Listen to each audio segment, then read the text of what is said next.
presentation. I'm going to tell you my conclusion before I start. What I wanted to do is tell you why we went down that route. So I'll then go back and say, why did we end up in that conclusion?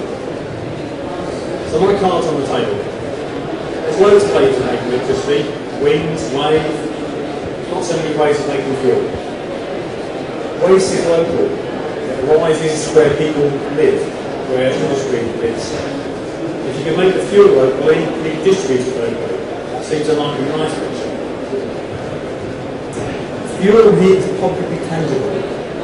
You can walk away with a can of fuel. You can tangible heat.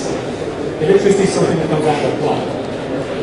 And we have to play with the public. We have to get them to give us waste at the right time. We have to get them engaged. Tangibility is a big issue. And we thought that fuel would be very sustainable. But we're a commercial business. We're here to make a profit. And we also understand that actually electricity is probably the least risky option. So what do we know about biomethane? Well, actually, as an industry, we have 700 megawatt of biomethane to electricity in the UK operating. A massive base load of green power. We do electricity. We've done it for years. So when you start thinking, well, should I make a vehicle fuel? You have to challenge what is a good and known business. So you have to look at sustainability. Why would we want to do this?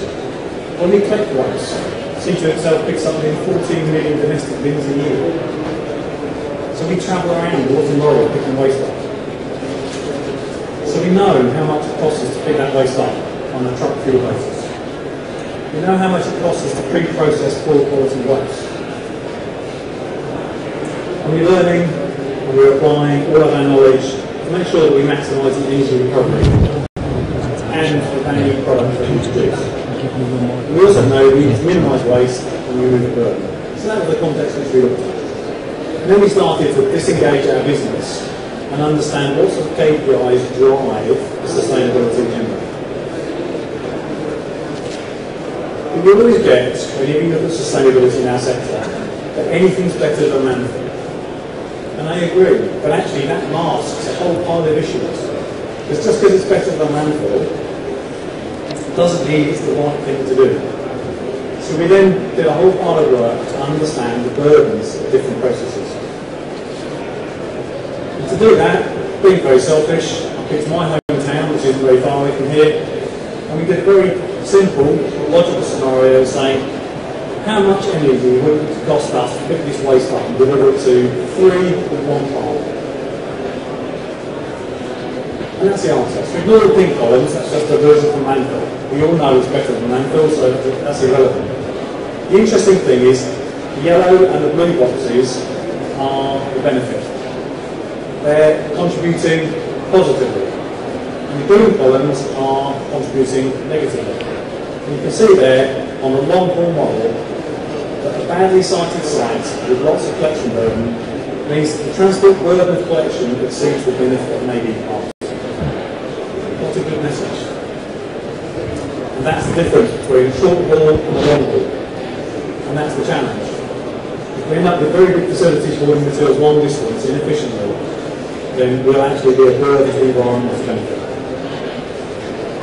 Takes it in one thing and separates it afterwards. Well, here's just a very short picture of a number of different processes of how much work we have to do to get the organic fraction out of the waste that we come to mix in. Really don't think that's a good solution. And then we looked at the government and said, what does the government want us to do? We took quite a big lead from this and said, well, gas transport is quite a good option. We've been using it for years elsewhere around Europe, so why not be here? So a few years ago we started off and we took one of our landfill gas projects that we could have made electricity and we decided to make a vehicle fuel out of it. It's done. Then we had all the thick people signing that those sort of vehicles aren't very reliable and might affect by 14 million bins a year.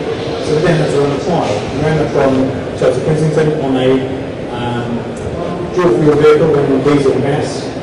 And on that basis, in the working environment for that sort of engine, we saved between 25 and 37% of the CO2 collection in that environment. Still using fossil diesel, the fossil diesel mixed with the renewable gas. We virtually have no NOx in the process. And we also improve the vehicle efficiency and fuel usage. But what's my problem? Well, I've overcome a whole pile of challenges in this process, and I honestly believe, on a personal basis, that vehicle fuel is the right thing to do with gas. Is the cost of transport. Transporting CNG very long distance is very inefficient. Making LNG is very costly. So can I stick it in the grid and take it out somewhere else and put it in a truck? That's my ideal. It's a challenge because actually, as an industry, we don't do many miles, and we're tasked with not doing many miles. We want to minimise the number of miles. So, our challenge is to optimise collection hubs. We've got to get the quality of feedstock right to build something tangible, something that the public can believe in. And if I tell you a little anecdote, CISA, when we announced the vehicle trial in KNC, this is one vehicle for 3 months. The same week we announced 600,000 tonnes of gasification as a business. The vehicle fuel trial went international. We were doing interviews for Australian broadcasting within 3 days, and the same coverage worldwide for the gasification, which is a big story, took 3 months.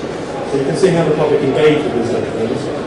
I have one plea though, being a producer of fuel on the RTFO, is that sustainability is a big issue for the RTFO, and it's a nice but not really financial implicating for the other mechanisms of support. So unless government and the rest of us sort it out, we'll be making electricity or possibly heat if the process goes. Thank you very much indeed.